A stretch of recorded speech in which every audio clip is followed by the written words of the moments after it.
guztioi, ordua izan da asteragoaz. Lehenik eta behin, Sabino Arana Fundazioaren izenean, eskerrik asko bihotzez hemen arratzalde honetan gurekin egoteagatik.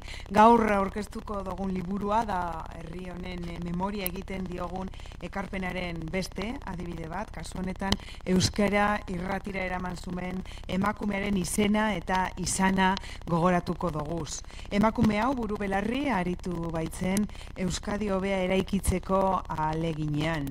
Euskaraz eta euskararen alde beti egon zen emakume bat, Amale Arzeluz Arrieta. Hemen nirekin daude Jonan Zinkunegi, Amale Arzeluzen semea. Eskerrik asko, Jonan, hemen egoteagatik eta liburu hau egiteko aukera emateagatik. Eta nola ez, Gotzon Lobera, liburuaren editorea izan dana, eta eskerrik asko Gotzon zuri ere, zure denbora, zure lana eta guztiagatik. Amale Arzeluz Arrieta nació en San Sebastián el día 19 de febrero de 1924 en la calle Fuenterrabía. Hija de Ander Arzeluz y Amalia Arrieta, fue la primera de los 4 hermanos, seguida de otra chica, Itziar, y de 2 varones, Ander e Iñaki. Amale es hija y protagonista de su tiempo y también de su país. Nació en medio de un ambiente familiar y social que buscó cambiar el rumbo que llevaba en Euskadi y también su cultura. Se embebió en de las palabras y hechos que observó a su alrededor: libertad para Euskadi, desarrollo de nuestro idioma, el euskera, igualdad para la mujer, promoción para los que se hallaban en los escalones más bajos de la sociedad. Todo eso le llevó a ser protagonista en primera fila o en posiciones también más humildes, pero siempre firme en los principios que emprendió durante toda su vida. Eso explica que fuera locutora en radio, en euskera, que trabajara en teatro, que fuera también andereño y muchas cosas más. Ez dizuet gehiago aurreratuko, zerretarako ditugu hemen Gotzon eta Jonan. Barriro be guztioi eskerrik asko zuei eta Gotzon, nahi duzunean zeurea da hitza. Eskerrik asko Mireia, arratzaldeon guztioi. Gaur lako 670 urte Markinako hiribildua fundatu zen. Ontello Bizkaiko jaunak fundatu zuen Markinako hiribildua. Eta zuek esango idazu, eta zer ikusi dauka honek Amalerekin. Badauka zer ikusia. Eta nork markatzen du zer ikusia? On Miguel Barandiaranek. Katea ez da eten. Es curioso que si estamos aquí no es por casualidad. Los que estamos aquí no estamos envasados al vacío. Venimos de algo. En el año 1355, tal día como hoy, Don Tello decide fundar la villa de Marquina. Y vosotros me diréis, ¿y qué tiene que ver la villa de Marquina con Amale? Pues tiene bastante que ver, porque Marquina era lo que hoy conocemos como Marquina, Villa Viciosa de Marquina, Villa Mayor de Marquina, que hoy conocemos como El Goibar, Marquina de Yuso, que hoy conocemos como Placencia de las Armas o Soraluce, Marquina de Suso, que hoy conocemos como Eibar. ¿Y qué quiere decir eso? Igual que en Sornoza, Marquina tiene una denominación de una zona geográfica determinada, donde todo se incardina. Acuérdense de que ese año, hasta el año 1984, Mendaro no fue municipio, porque dependía de Motrico, de Deva y de El Goibar. Entonces, dice, ¿y esto cómo viene? Viene porque Amale Arzeluz es hija de Ander Arzeluz, de su madre. Ella tiene una forma de hablar euskera que le viene precedida de sus generaciones anteriores, y cuando me traen el texto Jonan y Mireia, digo yo, ¿cómo traduzco esto al castellano? Porque Amale no escribe en guipuzcoano, escribe en el euskera que ella habla en casa en Donostia, que decimos, sí, es euskera del Beterri, no necesariamente, pero lo hace. Entonces, yo llevo traduciendo desde que tenía 17 años. Entonces, ya tengo alguno más, tengo como 65 y sumando, y espero que siga sumando y bien durante unos años. Y es la primera vez que me traen un encargo que me produce una especie de reto profesional que para mí es muy interesante, porque yo cómo traslado esto al castellano. Como los hermanos Álvarez Quintero, hacer un sainete era una posibilidad. Pero yo he decidido que hablo con ellos y ellos están de acuerdo conmigo que tenemos que traducir al castellano estándar del año 2025. Entonces ahí nos encontramos con esa primera dificultad que para mí fue un reto muy bonito, complicado, muy complicado. Luego es un libro que está originariamente escrito en euskera y el texto de castellano no es una traducción del euskera al castellano, es una versión. Por ejemplo, cuando recibo el texto en euskera hay cantidad de situaciones donde veo que tú traduciendo eso al castellano haces una barbaridad. Entonces lo que hacemos es una versión en castellano y una versión en euskera. Por eso en el libro que se publica por la Fundación, veréis, o verán ustedes, que esta es la introducción en castellano y esta es la introducción en euskera. Tienen poco que ver la una con la otra. Lo que se ha pretendido ha sido, y además yo creo que hay, Jonas, sobre todo como autor del libro, es el que en todo momento pues me ha dicho pues me parece bien o esto se puede hacer de otra manera. Hemos querido hacer dos versiones fieles cada una en su lengua. ¿Por qué? Porque no hay mayor injusticia que tratar a los desiguales como iguales. Esa es la mayor injusticia que se ha cometido, y parece ser que no hemos aprendido mucho después de no sé cuántos miles de años de historia de la humanidad. Pero bueno, nosotros hemos hecho nuestro pequeño aporte. Creo que es muy interesante también, por otra parte, observar en la edición del libro, y ya con esto termino, ya que Jonas nos contará, pero yo creo que es muy interesante observar en la edición del libro cómo los emplazamientos geográficos, los nombres, etcétera, son tratados de una manera distinta según el texto. Es decir, San Juan de Luz, pero Don Iván Eloizune, etcétera, etcétera. Teniendo en cuenta otra cosa, y es que en el texto de Amale, los emplazamientos de los pueblos aparecen con la grafía que se utilizaba en aquel tiempo, o sea, que no es la que utilizamos ahora. Entonces, ¿qué hicimos? Hacer la norma estándar. En castellano, lo que diga la Real Academia Española, Española, y en euskera lo que digo es Euskaltzaindia, de tal manera que porque teníamos que pensar, ¿para quién escribimos este libro? ¿Para quién lo escribe Jonas? Lo escribe para la gente de hoy. Es decir, en euskera hemos quitado las cacos, ya sabéis, os acordáis que Sabino Arana hace R, cakoduna, L guztia, da oye guztia, esas las hemos quitado todas. ¿Por qué? Porque entorpecían la lectura.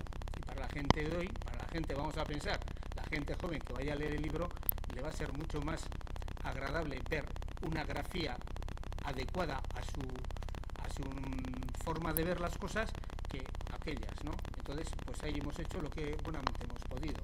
Y bueno, y creo que pero el mérito evidentemente es de Jonas. Eskerrik asko guztioi.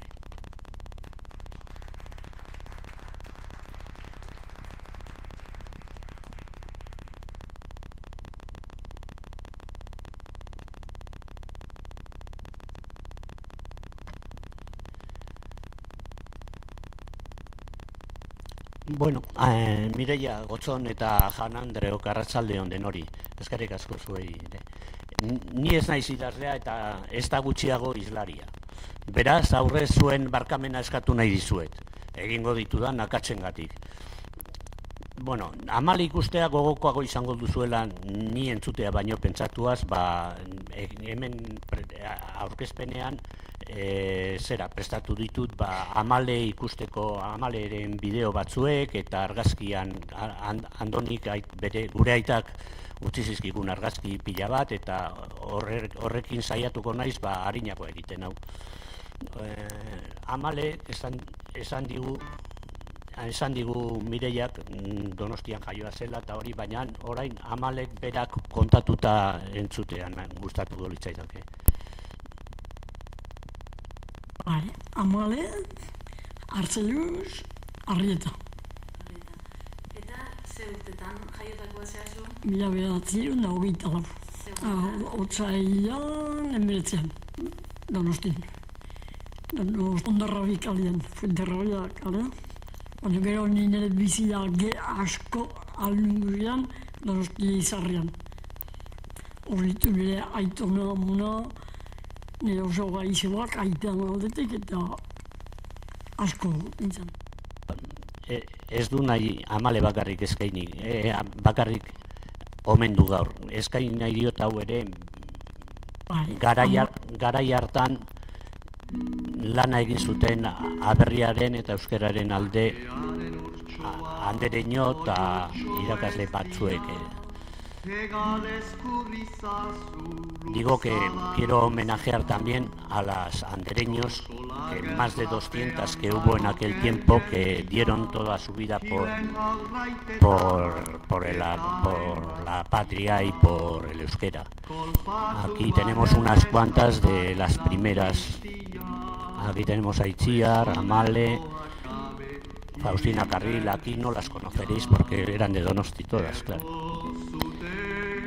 Aquí hay unas 200 que es, bueno, un montón que se juntaron cuando se les homenajeó en 2009.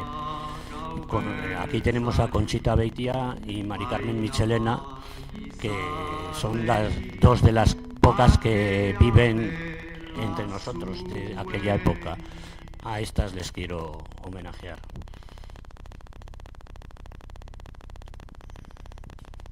Bueno, Amalekin jarraituaz, zera esan behar dut. Pospolinetan bera 4 urte terdikin hasi zen hitzaldiak ematen. Eta hori dakigu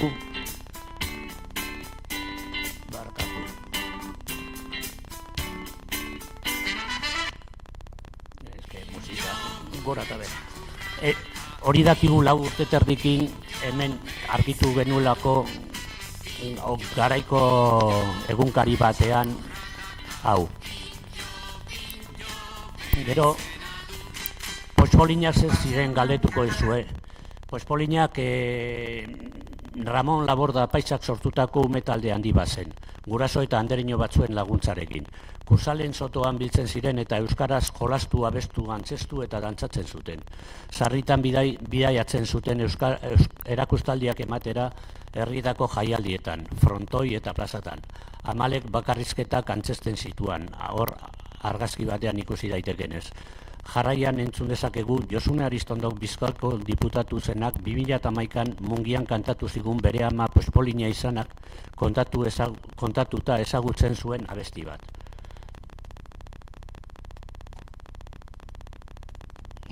Kantu batea gogoratzen eman idazten hasinaz, hortxe jarrita, eta zatitxo baritza gogoratu dut, eta nipek falta egin dut jorik egin moduan. Seguru nago gogoratuko duzuela kantago bate baino gehiago. Hautxotan akalkartu, eta hori ez da kantak, jolaztu zera gagoaz bai, hor herrian daukagu Amale, eta hemen bere erakustaliak ematen. Ezin ederki abestuaz, alaituaz, zabatzia nahi genduke zueri geure postasuna. Bihotz guztia beterikoz ez da atseginez. Neskamearen marmarrak fue una de las obras que más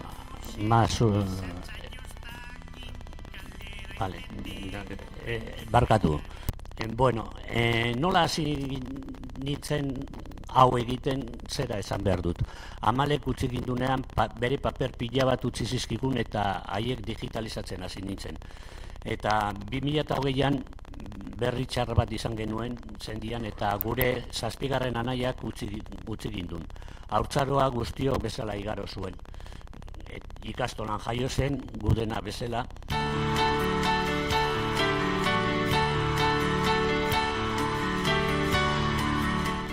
Eneko nos dejó y con eso encontramos en casa otro montón de papeles que había guardado Ama. Luego Eneko fue el que más le cuidó a Ama, tanto en su vida como sobre todo en la última temporada. También tuvo la ayuda del resto de la familia para los cuidados, pero él fue el que más se dedicó a ello. Creo que no le agradecimos lo suficiente y le quiero agradecer ahora. Bueno, entre los papeles encontramos muchos papeles escritos por Aita de Ama en la cárcel. Entre ellos estaba, por ejemplo, esta canción que tituló Duesoko espetxeratuen ereserdia.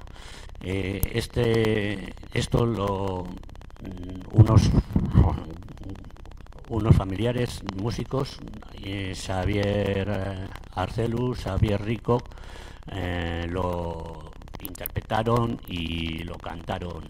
Y aquí podemos oír algo de cómo cantaron mientras vemos un poco algunos de los papeles que recibimos.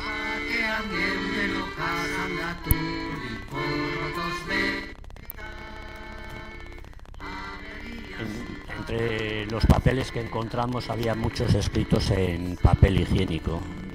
Utilizaban cualquier cosa que pillaban para poder hacer sus trabajos en la prisión.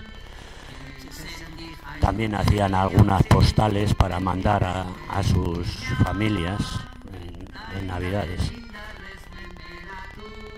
Beste lan batzuek ere prestatu zituzten maitasuna enere emazteari abestiak denetik abesten zuten.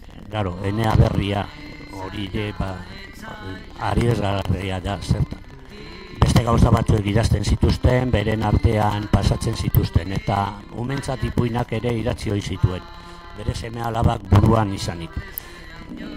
Sabino Arana Fundazioak bere 100. urte betetzean argitaratu zituen.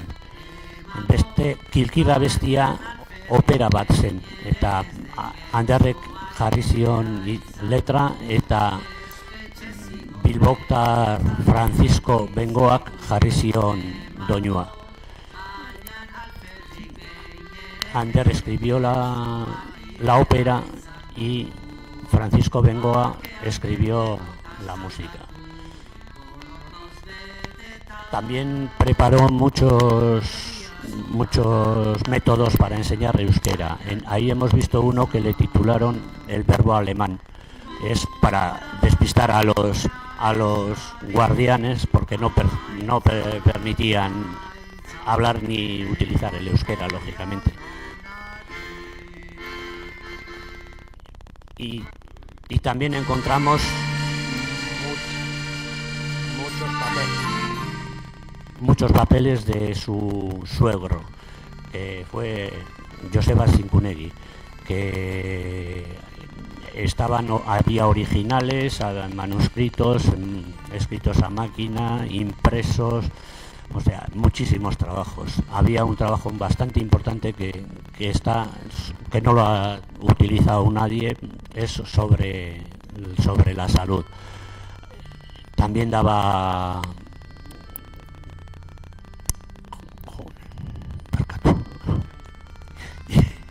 es que galdu egiten naiz erderatik ezkerrara. Bueno, hemen ikusi hor irakurri dezakezute.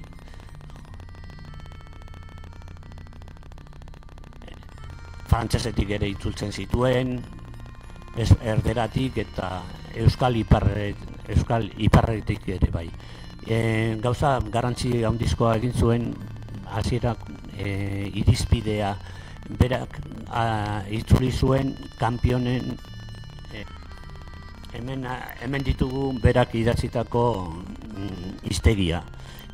Oso garrantzizkoa da, bere euskalki berriak berak asmatzen zitunak hor arkitzen ditugulako, eta horrekin jakin dezakegu berak idatzitako lanak ulertzen ditzazkegu. Estos son unos diccionarios que dejó de sus neologismos, que lo que es importante para entender muchas de las cosas que escribió él. Bueno, yo cuando recibí todo esto, lo que primero que hice fue digitalizarlo. Y una vez digitalizado, pues pensé en qué hacer con ello y se me ocurrió hacer 3 libros, uno dedicado a Ama y otro dedicado a cada Aitona. Y estos libros pues los repartimos entre la familia, aunque algunos los llevamos a archivos, como a este archivo concretamente. Pero os voy a decir cómo hemos llegado aquí. Pues en el 2023 pensé que el 24, que eran los 100 años de nacimiento de Amale, quería hacer algo. Y se lo propuse a Marian de la Fundación, y a Marian me dijo que le parecía interesante hacer un libro. Y yo le comenté que había encontrado un escrito de Amale que había escrito con 88 años, que titulaba Nere Oroimenak, y que podríamos basarnos en eso para hacer el libro. Y así lo pensamos y tiramos para adelante. Entonces yo pues preparé un borrador y me lo corrigieron. Primero me lo corrigió mi sobrino y nieto de Amale, Eñaut, y resulta Etxaun, barkatu, Etxaun. Eta gero Gotzon Loberak egin zituen konponketa interesgarriak. Horrela gaur egun daukagu hemen liburu hau. Pero bueno, he contado un poco lo del libro, pero quería seguir con Amale porque hizo algo bastante importante, muy importante. Con 8 años se creó la primera emisión de euskera en la radio en Radio Unión, y lo crearon su aita, Lucear, y Joseba Zubimendi. Ella con 8 años le puso a Aita a hablar ante los micrófonos, y así fue la primera mujer que habló en euskera en la radio. Hemen entzun dezakegu laurogei urte dira udaberrietan irratia mintzatzen hasi zenetik. Koldo Ordogezgoitik kontatua digu nola hasi ziren Joseba Arzeluz eta Ander Zubimendi Unión Radio San Sebastianen, eta ia hasieratik jarri zuten Zubimendiren alaba. Hemen Zubimendi eta Artzeluz aldatu egiten ditu izenez, eta Amaleri Zubimendi deitze dio. Donostian bizi da, etxean hartu zaitu Amaletxuk, Jone? Bai, pozik zabaldu digu atea eta pixka bat berak eta kontatutakoa. Euskaraz den irrati batetik guazela joan da, eta horren ardura pixka bat behintzat bada berea. Bai, pixka bai.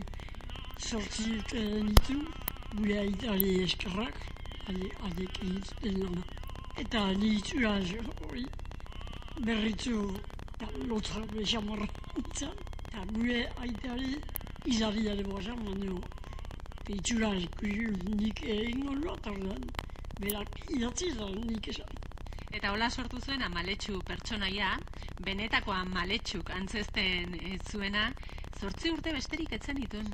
Hori zuretzako jolasa izango zen? Horixe, jolasa. Nik oso guztua egiten zuen eta niretzat jolasa. Desente atzera begira jarrita gaude, 1932ean Unión Radio San Sebastianen orduan hasi zen euskerazko lehen programa. Zu euskerazko lehen programa hura sortu zenetik bertatik aritu zinen 1932 urtetik? Bai, ni ziurren ez neon nola, baina gero irakurri diet Ordoitik idatzi zuen, eta irratzaioa hasi zen, uste epailan bilan. martxoan bilan. Eta ni urrengotik hasi izan usan bilan.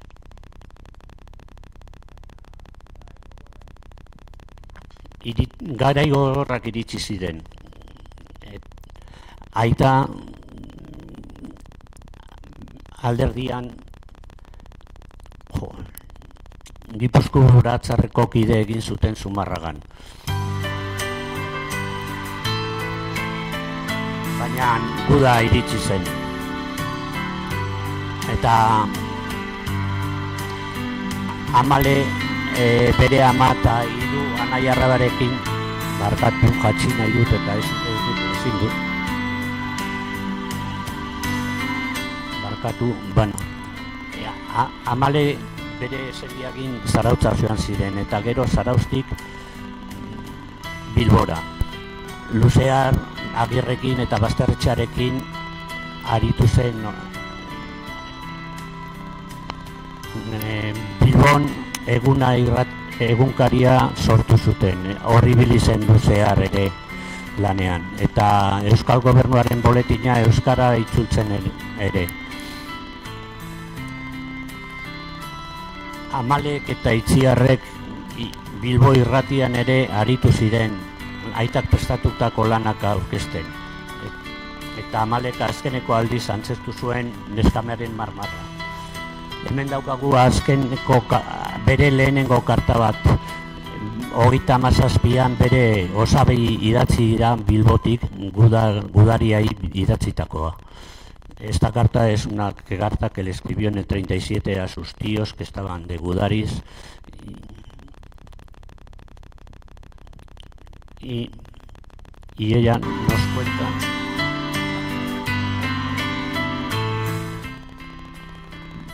nos cuenta lo que les pasó aquí en Bilbao. Etxaia gainean genitun eta lau anai arrebak amarekin joan egin behar penula erabaki zuten gure gurasoak. Aita ez noski, buruetakoa zanez angelitu behar izan zuen. Esta es la única foto que tenemos de la familia completa que le sacaron en Bilbao antes de separarse en el 37. Embarcaron en La Habana, en el barco de La Habana, y dice que fue muy duro tener que dejarle a Aita, y porque luego se iría con los gudaris a Santander. Allí caería y estuvo preso 5 años. De Bilbao fueron a Le Havre y de Le Havre les llevaron otra vez a Iparralde. En Iparralde tengo que recordar a mi amona porque todo lo que sufrió y lo que para sacar adelante a la familia sin su marido, sin Ander, pues fue terrible. Estuvieron hasta el año 40 en Iparralde. En 40 pudieron volver. Bueno, volvieron y bueno, en el 39 conoció a lo que sería después su marido, a Andoni. Estaban también toda la familia exiliada. Los Cincuneri estaban exiliados.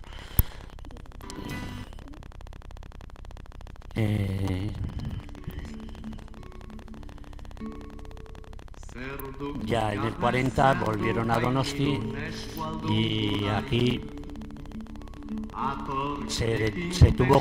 no pudo seguir estudiando porque ella era la mayor de los 4 hermanos y tuvo que trabajar para poder mantener a la familia. Y así trabajaban su ama, que era maestra, y ella, que también estuvo dando clases de euskera, de euskera y de francés.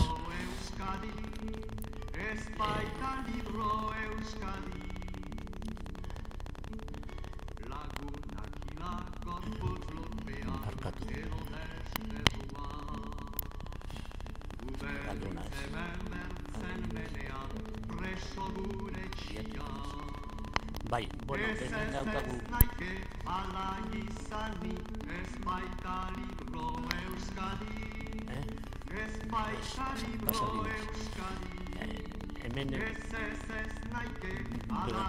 hemen 8 urte bete zituenean bere aitak kartzelatik idatzi zion euskeraz euskerazko karta bat. Karta hura euskeraz kartzelatik irtetzea etzen erreza izango, zaila zen, ezinezkoa ia. Baina hemen gaude Tere Berdezen kalean, eta Tere Berdez izan zen hortan saiatu zenetako bat. Emakume batzuek eta gizon batzuek saiatu ziren kartzelatatik ateratzen gutunak, eskutuan, eta jendea eta alderdiari eta sendideai eramaten. Gestapok harrapatu zituzten eta kartzelatuak izan ziren. Gero 45ean irten zen kartzelatik. Baina Ander 43an irten zen kartzelatik. 42an Amalek behin bakarrik bizitatu ahal izan zuen bere aita Burgosen. Eta 43an aita etxeatu zen. Berak horrela kontatzen du, arratzaldean injurtze aldean etxean ginean. Gure ama irakastaldiak ematen ari zan. Ala ginela etxeko txirrina. Inoiz ez naiz ahaztuko Izeba Bitorrene aitatxo esan irten zen zank atera. Aita zan, ezin genduan sinistu ere. Pero como era normal en aquel tiempo, les desterraron a 200 kilómetros y tuvo que irse a Madrid. En Madrid dice que se encontraba peor que en la cárcel, que se encontraba muy solo, y entonces Amalia, su mujer Amale y Iñaki, el hijo pequeño, fueron a Madrid. Allí vivieron 1 año y medio. Amale trabajó en una oficina en aquel tiempo. Ander tenía contactos con Joseba Resola, que era compañero del partido y de la cárcel y de todo. Y ahí también en Madrid se encontraron de nuevo. Y Amale encontró unos amigos euskaldunes con los que solía hacer excursiones por Madrid y andaban por ahí por Puerta de Hierro, etcétera. Y bueno, en este momento Amale y Andoni en el año 44 empezaron a relacionarse por carta. Es curioso que estuvieron desde el 44 hasta el 48 relacionándose prácticamente con cartas. Al principio las cartas eran en herdera, sobre todo, casi todo el tiempo eran en herdera cuando eran legales, porque legalmente era imposible hacerlo en euskera porque había censuras, una de los españoles y otra de los alemanes. Y luego también en aquel momento hubo otras redes que funcionaron clandestinas y en esos casos ya conseguían escribirse en euskera. Sus relaciones más que nada eran así, ya digo, por carta y por fotos. Se mandaban fotos y así también se solían escribir en francés, pues no sé, para despistar un poco, no sé para qué. Se conocían, no se trataban ahí mediante fotos, se mandaron bastantes fotos en aquellos tiempos.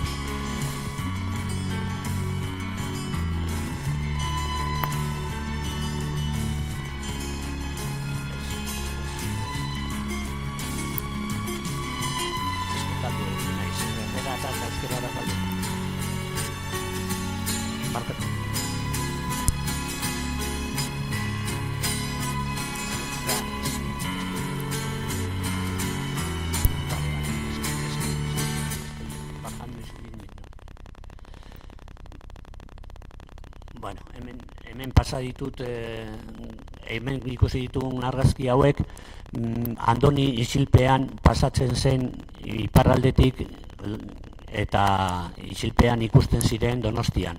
Astebete egoten zen eta hortarako erabiltzen zituen estropada, Donostiko estropadak, eta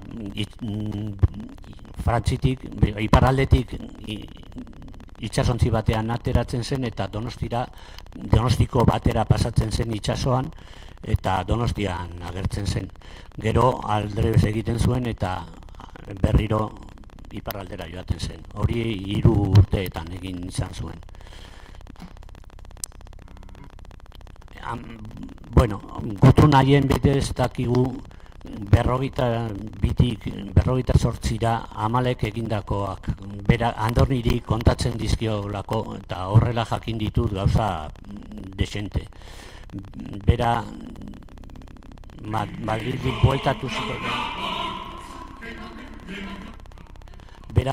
bueltatu zenean Benitarren inprentan hasi zen lanean.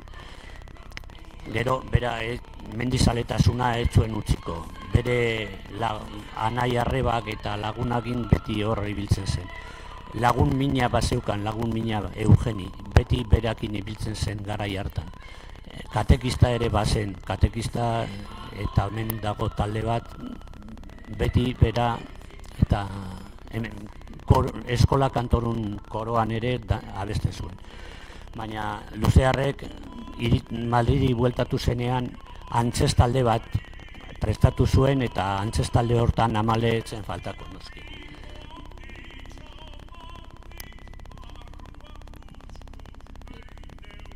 Gutunean Amalek Andoniri kontatzen dizkio bere antzerki saioetanko istiluak, ez zuten antzesteko errestasun handirik izaten noski. Honela kontatzen dizkigo garai hartan zein zen agintarien jarrera euskeraren aurka. En estas cartas, en Erdera, también le cuenta lo que pasaba en sus actuaciones, los problemas que tenían para actuar, las censuras, etc. Se ve en estas cartas claramente la actitud que tenía el gobierno contra el euskera en aquellos tiempos también.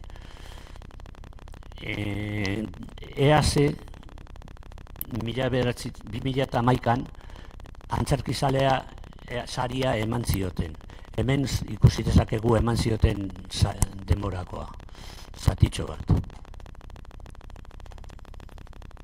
2011 urte honetan EASek omendu nahi du Amale Arcelus. Amale Herrera. Aquí podemos verla en la entrega de Antzerkizale Saria en Munguía en el 2011.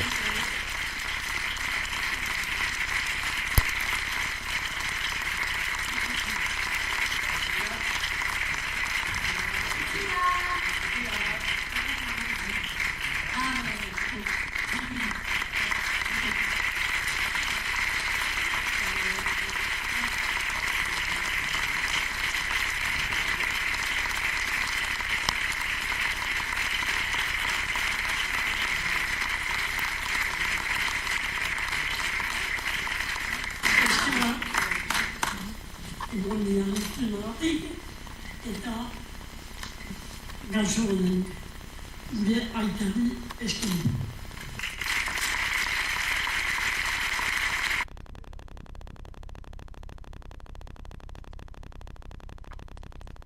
Lo tenía siempre en la memoria. Pero en aquel momento tuvo también, en el 46, su aita, que seguía trabajando en el partido, le tuvo la policía por detrás, inmediatamente tuvo que escaparse y fue a Iparralde. Otra vez Amale se quedó huérfana de aita. Pero en el 48 ya tuvo otra alegría. Andoni consiguió el indulto, fue indultado y pudo volver a Donosti. En aquel momento pudieron vivir un poco su noviazgo con un poco más de alegría.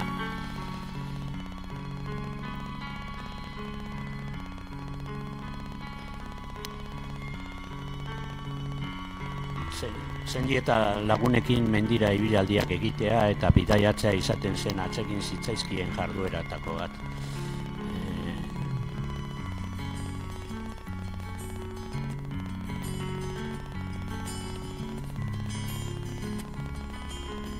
esta fue la época que pudieron disfrutar de su noviazgo. Ya a los 5 meses, en noviembre, se casaron en la iglesia de Andamari, en Donosti. Ahí les podemos ver. Y en aquel momento se juntaron los Sinkunegi y Arcelus, después de 11 largos años separados. Por fin se encontraron de nuevo todos ellos.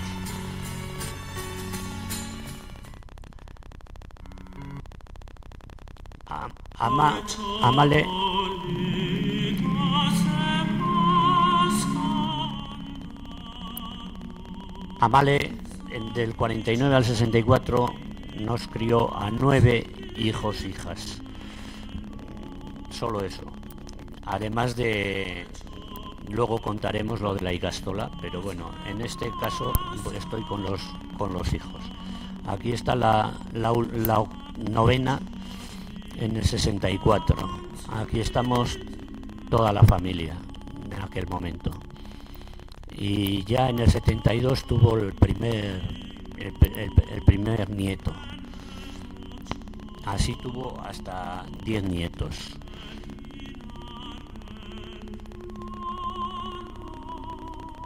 Siempre estaba rodeado de sus nietos, siempre rodeado de críos. Aquí cumpliendo los 44 años casados, y al poco tiempo Andoni murió y nos dejó. Siguieron viniendo nietos, y aquí siempre, como siempre, rodeada de sus nietos.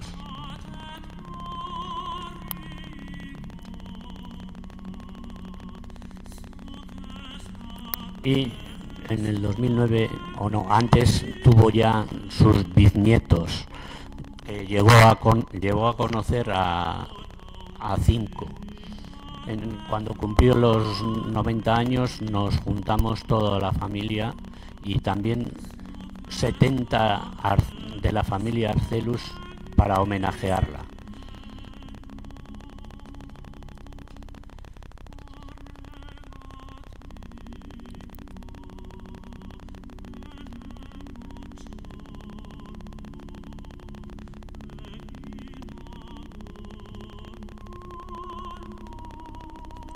Aquí con Eneco, que también la acompañó en todas partes.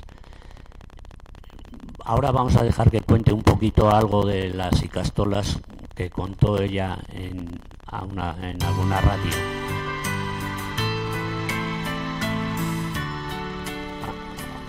Mejor dicho, en la web de Ahotsak.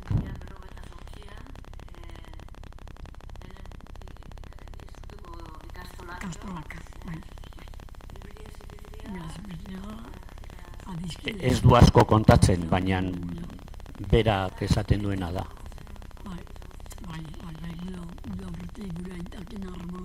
Cuenta casi más de la Cipitria que de ella.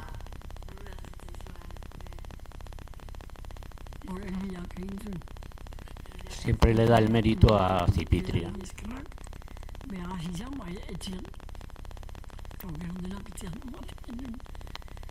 Eta etxean da bera hasi, gero da nekin hitz egin zuen, izporekin egoa, eta gero gehiore baxian politikoekin, gero.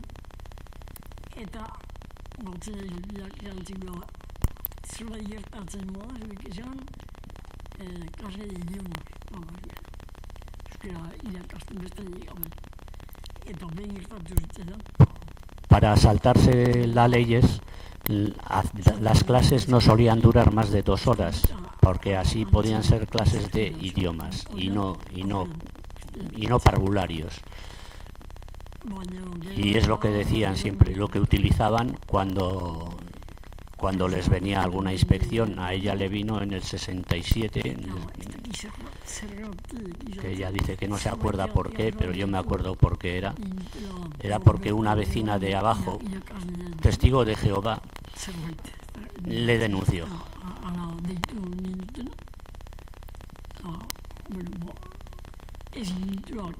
Bera kontatzen du hori.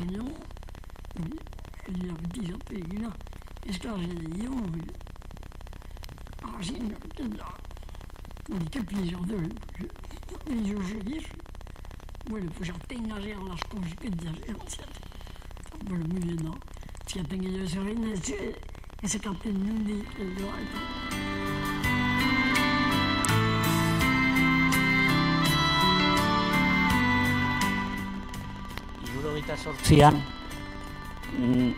Hirurogeita bederatzian ikastolak legalizatu ziren eta orduan utzi zuen umeai erakusten eta hasi zen helduei erakusten. Horretarako erabiltzen zituen bere aitak espetxean idatzitako metodo bat. Metodo hau mintza praktika bidez zen eta hor ditugu jatorrizkoak eta gero bere ikasleak garbia pasatzen zituztenak. Bazkariak ere egiten zituzten ohitura ona den bezala. Eta hor dauzkagu bere helduekin. Eta hemen daukagu Bakartxo Artzeluz, bere biloba, bera euskara sakontzera joaten zen eta Guardia Zibilak errendirian erail zuten arte. Hau izan zen bere amalentzat oso gogorra izan zen.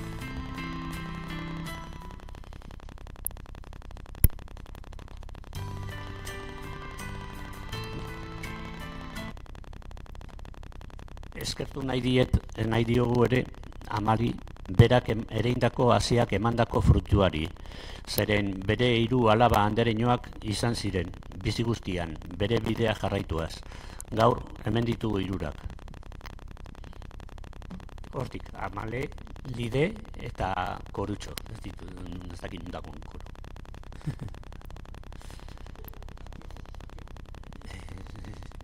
Kalduta dago. Orain bitxikeri bat paperen artean arkitutako bitxikeri bat ikusiko dugu.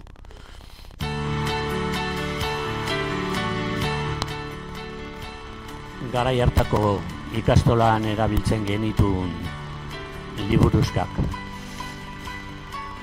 Oso material gutxi zegoen. Hauek arkitu ditut eta hemen jasartu ditut. Norbaitek gogoratuko ditula pentsatzen dut.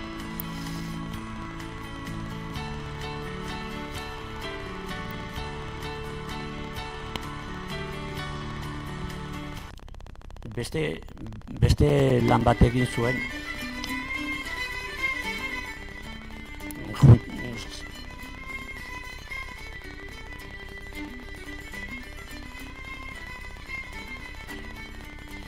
Bueno, berak revista bat egiten zuen,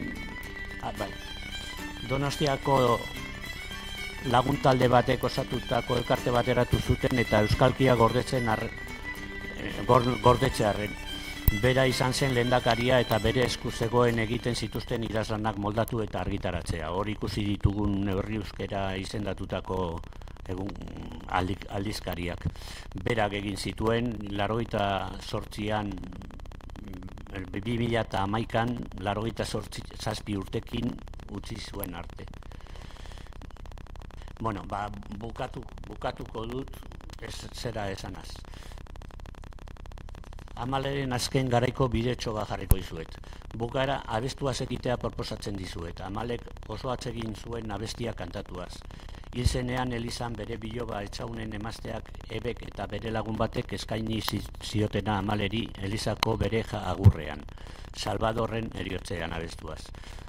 Hemen ikusi dezakegu bere azken kaleratzea presoen alde hil bainan hilabete lehenago. Eta hemen ikusiko ditugu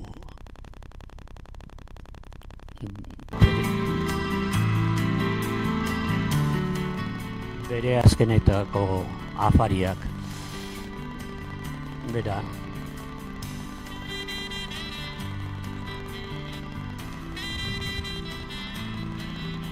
hilabete, 3 egun lehenago pasa nuen alfombra gorritik, hain merezia zuen alfombra gorritik.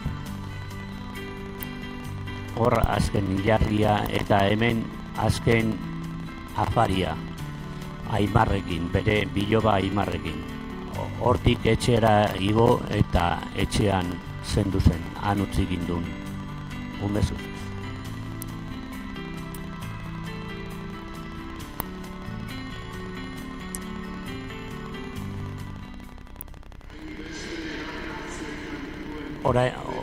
Orain dator bukaera eta abestu nahi duenak abestu dezake.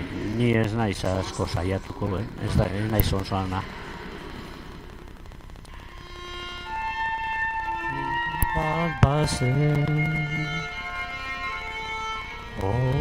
Orotan bioz bera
Eskarrik asko den hori eman didazuen arretagatik. Eskerrik asko, Jonan, zure hitzaldiagatik. Eta orain badaukazue horrelako tarjetak zuen lekuetan, ezer lekuetan, norbait galderaren batekin nahi baldin badu, baditugu ja, galdera batzuk. Lehenengoa da, uste aldozu Amalek aitortua ikusi zuela diktadura frankistan euskeraren alde berak eta bera bezalako emakumeek egindako lana? Bueno, esan dezaket gehienean baietz. Onartu zutela, jendeak eman ziola rekonozimendua, baina bai izan zuen arazotxo bat. Eusko Jaurlaritzak eman zuen, pentsatu zuen, 2003an Andereñoi garai hartan egindako urteen arabera urteko ordain tinko bat ematea erabaki zuen. Baina Amaleri ez izkioten lan egindako urte guztiak onartu. Azkeneko 3 urteak ez izkioten baliokotzat eman. Haien ordaina ez zuen jaso. Amalek elegitea aurkeztu zuen, hori gargitzeko, baina buelta asko eman ondoren ez zuen lortu ontzat ematea lan egindako urte haiek. Esan bezala, lehen esan dudan bezala, 2 ordukoak izaten ziren klaseak, bai ordun, bai lehen, beti ikastola guztietan 2 ordukoak izaten ziren. Gu ezipiteekin egon ginean, 2 ordukoak ziren. Eta nahikoa izaten zen umeak prestatzeko. Baina ez zioten onartu esanaz 2 ordukoa bakarri zirela eta ezintzela hori onartu ikastola izatea. Beste urte guztiak bai, baina haiek ez zizkioten onartu.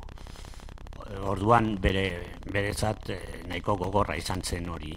Baina, bueno, hemen daukagu uste dut hemen Bea Ilardia eta Lide Zabala hemen ditugula eta berai eskertu nahi diet eman zioten laguntza hura. Mil esker bi hori.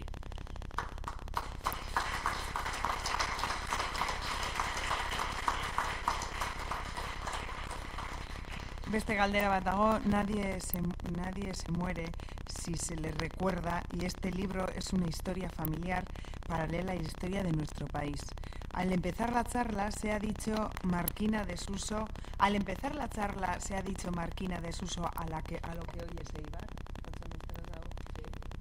Marquina de Yuso, Placencia o Soraluce, osea, euskeraz egiten zanean Plaenzi da. Ahora que se habla castellano es Soraluce. Y Marquina de Suso es Eibar. ¿Por qué? Porque esto viene del Deva. El río Deva, que viene de arriba, viene de Escoriaza, pasa por Arrasate, Vergara, pasa por Plaenzi. Yo no sé cómo hace, pero se mete por Eibar, no en Eibar el pueblo directamente, pero sí lo que es el municipio de Eibar, pasa por Malzaga y de Malzaga llega hasta Olaso, ahora es un polígono industrial, por ahí pasa por el Goibar, que es Villamayor de Marquina, y por ahí pasa hacia Alzola, que ahora es municipio de Mendaro, y hay parte que es del Goibar y parte que es de Mendaro. Luego pasamos a Garagarza, a Aspilgoeta, la parte de Aspilgoeta que también es Mendaro, y por ahí llegamos hasta Deva. Y eso es el Deva. Entonces, por eso se le llama de Yuso a Plaenzi, lo que es Placencia de las Armas o Soraluce, y Suso, que es el bajo, se le dice a Eibar. Conocéis la zona, tampoco tiene mucho más que explicar. No. Es que lo que nos ocurre, yo he empezado por eso, por lo de Marquina, porque muchas veces pensamos que lo que es siempre ha sido, y no es necesariamente así. O sea, Marquina define no es una comarca, sino define un espacio geográfico. De hecho, cuando Don Tello crea Marquina hace 670 años, lo hace para impedir el paso de los bandoleros o bandidos guipuzcoanos a Vizcaya. Pero los vizcaínos, fijaos, decimos, los vizcaínos y guipuzcoanos, no, porque eso ya empieza en Mendaro. Mendaro entonces era el Goibar, era Deva y era Motrico. Entonces, esa zona, Marquina, lo que conocemos hoy como Marquina, hacen en Marquina para que no vengan de Guipúzcoa, no, hacen en Marquina llegando hasta el río Deva, y por otra parte, llegando hasta lo que es actualmente a Marquina, ya sabéis cómo se le llamaba, ¿no? Villaviciosa de Marquina. ¿Por qué era Villaviciosa de Marquina? Porque no tenía que pagar impuestos, estaba exenta de impuestos. Y por ejemplo, hay un tema muy bonito, cuando llega la democracia, el municipio de al lado de Marquina, que es Echevarría, aquí tenemos un egregio hijo de Echevarría, don Xavier Alcíbar, un escritor realmente que hay que conocer, pues mi señora, que también es, mi señora, yo soy el señor de ella, porque ella es la que manda, que también es de Echevarría. Estos, ¿cómo le llaman? Somos San Andrés de Echevarría. ¿Cómo nos tenemos que denominar ahora para poner el nombre en vascuence oficial? Entonces mandan a Euskaltzaindia un informe y dicen, no, tiene que ser Marquina Echevarri. ¿Por qué? Porque en Vizcaya hay 3 Echevarrías conocidos: Don Esteve, San Esteban, aquí al lado de Bilbao, luego está San Agustín de Echevarría en Elorrio, luego está San Andrés de Echevarría, y luego hay 2 Echevarrías en Zaldívar. Zaldívar, no sé si conocéis, pero está más cerca de Eibar que Ermua, porque entra por el monte y se acerca justo hasta lo que es la muga entre Eibar y Ermua. Por una parte hace muga. Entonces, ¿cómo se le conocía? Marquina Echevarri. Se hablaba exactamente Marquina Echevarri badauri y Marquina onduan dagoen Echevarri. San Agustín Echevarri, Elorrizoko Echevarri da, bestieda, Don Estebeku, hori Bilbon ondoku da. Entonces, por eso se le llamaba. Pero curiosamente, ni los marquineses ni los echevarrienses dicen Marquina Echevarri, dicen Echevarri. ¿Por qué? Porque ellos no necesitan diferenciar. Es lo que nos pasa a nosotros con Amale. Amale no necesitaba decir que ella escribía en euskera, porque era natural, ¿no? Eso es lo natural. Cuando algo es natural, no se necesita explicar. Todo el tema de... Pero bueno, Dakit beste galdera, bai. Nola idatzi behar litzateke zure ustez? Arcelus, bueno, eta zergaitik? Eso que responda él. Bueno, hori nik uste dut bakoitzak nahi duen bezala. Zergatik, gure abizena Arzailusetik dator. Ez da Arcelus, Arzailusetik. Arzailus jatorriz erresilgo auzo bada eta handik dator. Eta garaiko moduan idazten zen batzutan Arzailus, zetakin, bi zetakin, esekin, modu askotara. Orduan gure birraitona errezildik Azpeitira joan zen, eta han eskondu zenean, Elizan aldatu zioten Arzailusetik Arzelusera. Orduan Arzelus zekin, noski. Eta gero Donostiratu zirenean ere bataioko agerian Arzelus zekin zeukaten ere. Baina haunditu zirenean bi anai ziren, behintzat, ez dakit, gehiago ziren ustutu, baina badakit bi anaiak bat Arzailusei bueltatu zela Arzailusera, gure amak amalek bazitun Donostian lengusuak, batzuek Arzailus zirenak, eta berak berriz Arzelus. Garai hartan, frankismoan, zekin, zetakin ezin zen. Orduan, aldatu ahal izan zenean, nik aldatu baina lehenago ere, gauza ez ofizialetan nik Arzelus zetakin erabiltzen nuen. Gero ikusi dut eta gure aitonak Arzelus zetakin erabiltzen zuen, baina beste batzuetan T-zetakin erabiltzen zuen ere. Eta euskeraz behar politagoa da T-zeta. Arzelus ez da esaten, Artzelus esaten da. Orduan T-zetakin izan behar du. Eta nik badaukat hementxe nire arreba bat T-zetakin daukana, nik ez adibidez. Nola egin behar dan, gero baditugu beste lengusu batzuek zekin segitzen dutenak. Bakoitza nahi duen bezala egiten du. Ez dakit, abizenetan nik uste dut ez dagoela legeztatua. Kontua da, Euskal abizenekin gertatu dela gauza bat. Hau da, jendeak euskaraz hitz egiten zuela eta esaten zuen, zuk zelan daukazu izena, bani alakoa daukat. Baina entzuten zuenak, hau da, idazlea gehienetan erdalduna zen. Orduan berak, kontuan hartu gauza bat, es muy sencillo. En euskera hay unos sonidos que no existen en castellano, como todas las fricativas. C, che, se, ye, ye.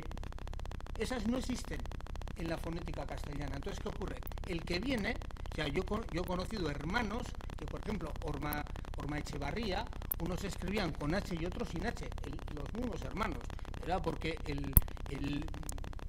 vamos a decir, el amanuense llegaba y escribía según lo que le entendía, y eso luego se convertía en ley. Entonces, muchas veces dicen, no, siempre se ha escrito así. Os voy a poner un ejemplo que está en la mente de todos. ¿Por qué Miravalles se escribe con B? Pues dice, no, pero es que Miravalles hay que escribir con V. No. Tened en cuenta que nosotros en euskera andamos muy tarde por nuestra estandarización, pero en castellano hasta el siglo XX, comienzos del siglo XX, no está definida la grafía castellana. Por eso, si os dais cuenta, por ejemplo, si sois de Guipúzcoa, os daréis cuenta que, por ejemplo, el apellido Echave tiene mucha alternancia entre la V y la B. Por ejemplo, ¿no? Entonces, ¿qué ocurre? Miravalles, ¿por qué se escribe con V y otros con B? Porque el amanuense de turno, el escribano de turno llegaba y según lo que él había estudiado y él entendía, pues lo escribía. Entonces, no es que esté mal con V o con B. Otra cosa es que me digan, ¿cómo escribirías hoy? Pues no lo sé. Yo, sinceramente, hoy, la norma es la siguiente. Yo digo lo que es la norma, luego cada uno que haga lo que quiera. Es Arcelus TZ Arautuan. Esa es la norma. Cuando empezamos a hablar del libro, le pregunté a Jonan, ¿cómo pongo Arcelus? Pues mira, como aquí cada uno se nombra como realmente quiere, Si tú quieres con Z, pues con Z y no con TZ. Porque yo creo que ese es un elemento propio de cada uno, ¿no? Bai, Amalek beti Arzeluz zetakin idatzi zuen, beti.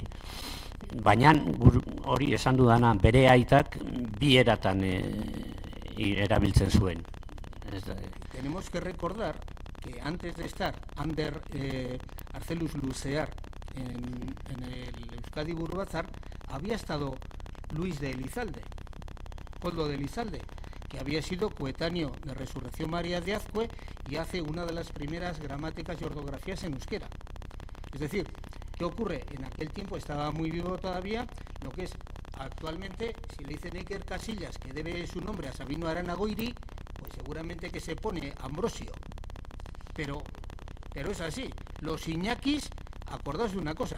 Iñaki, el nombre de Iñaki, que viene del... está bien, se la nardeas, bueno, va, Izenegitik, el nomenclator, creo que es a lo que parece, del nomenclator, es una invención, una creación de Sabino Arana. Igual que Kepa, que viene del judío Keifas. Lo de Koldo tiene mucho más mérito, porque eso viene del polaco, que es de Koldovica, porque el nombre de Koldo entero es Koldovica. Luego lo que se hace es un hipocorístico, de tal manera que lo achantamos un poquito y lo dejamos en Koldo. Pero todo ese tipo, y tiene un... o sea, fijaos lo que anda por ahí. Edurne, miren, además ya sabéis lo que decía Sabino, ¿no? Sabino decía que los nombres de mujeres tienen que terminar en E y los de hombre en A. Pero, y dice él, pero, salvo la Virgen María. Y en la Virgen María no es Mirene, es Miren, pero actualmente también yo conozco casos en Vizcaya de nombres de Mirene. O sea, y Begoña también. Y por ejemplo, tú tienes un nombre más sabiniano que nadie. ¿Verdad? Si es Joseba, John, Joseba. No lo sé. Hombre, lo que está claro es que de Juan no viene. Eso está clarísimo. Eskerrik asko, Gotxon. Eskerrik asko, Jonan.